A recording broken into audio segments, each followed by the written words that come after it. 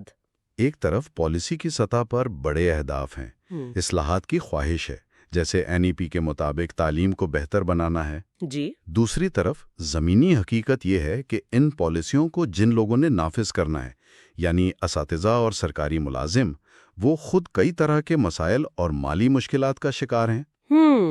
بات تو صحیح ہے۔ تو یہ صورتحال پورے نظام کی کارکردگی پر ایک سوالیہ نشان لگاتی ہے نا؟ بالکل یہی بات ہے، اور یہ ہمیں اس سوال پر سوچنے پر مجبور کرتا ہے کہ بھئی جب آپ اصلاحات کی اتنی اونچی عمارت بنانا چاہ رہے ہیں، لیکن اس کی بنیاد یعنی جو لوگ اسے چلائیں گے وہی اگر مطمئن نہیں ہیں، مسائل میں گھرے ہیں، جی، تو ان اصلاحات کی کامیابی کا امکان کتنا رہ جاتا ہے؟